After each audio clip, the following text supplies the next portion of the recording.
happened at 9/11 is we didn't have a strategy, we didn't have bipartisan agreement, we didn't have American understanding of it, and we had instead a policy coup in this country. A coup. A policy coup. Some hard-nosed people took over the direction of American policy, and they never bothered to inform the rest of us. I went through the Pentagon 10 days after 9/11. I couldn't stay away from Mother Army.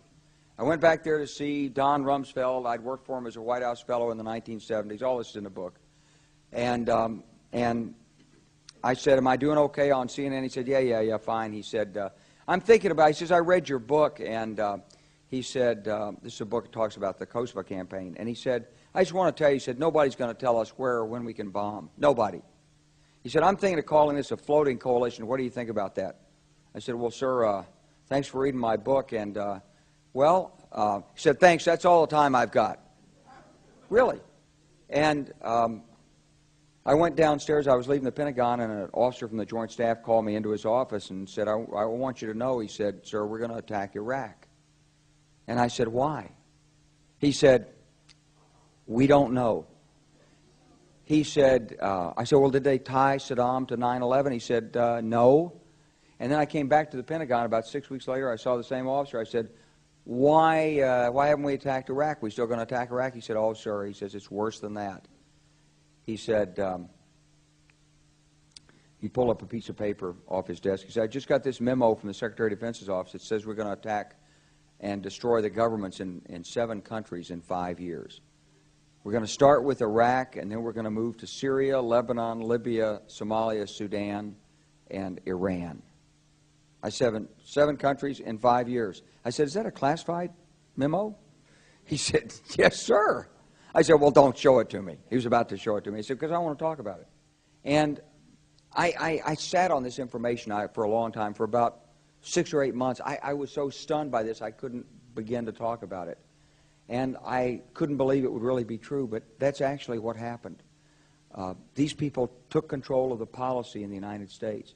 And I realized then, it came back to me, a 1991 meeting I had with Paul Wolfowitz.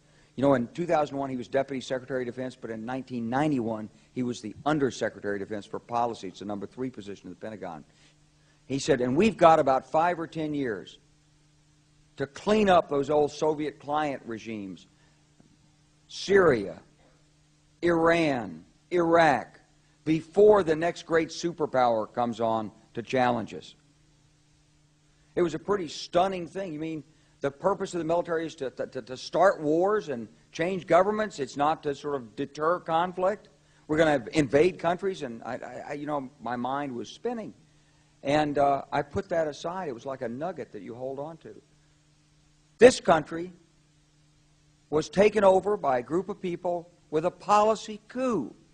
Wolfowitz and Cheney and Rumsfeld, and you could name a half-dozen other collaborators from the Project for a New American Century. They wanted us to destabilize the Middle East, turn it upside down, make it under our control. It went back to those comments in 1991. Now, did anybody ever tell you that? Was there a national dialogue on this?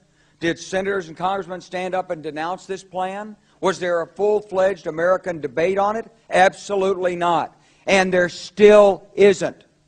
They could hardly wait to finish Iraq so they could move into Syria. It was like a laydown. Oh, our legions are going to go in there. This wasn't what the American people voted George Bush into office. Well, they didn't actually vote him into office, but it wasn't what many of the people who... It wasn't what he campaigned on. He campaigned on a humble foreign policy, the most arrogant foreign policy in American history. He campaigned on no peacekeeping, no nation building, and here he is with Afghanistan and Iraq. It's astonishing. Whether you're a Democrat or a Republican, if you're an American, you ought to be concerned about the strategy of the United States in this region. What is our aim? What is our purpose? Why are we there? Why are Americans dying in this region? That is the issue.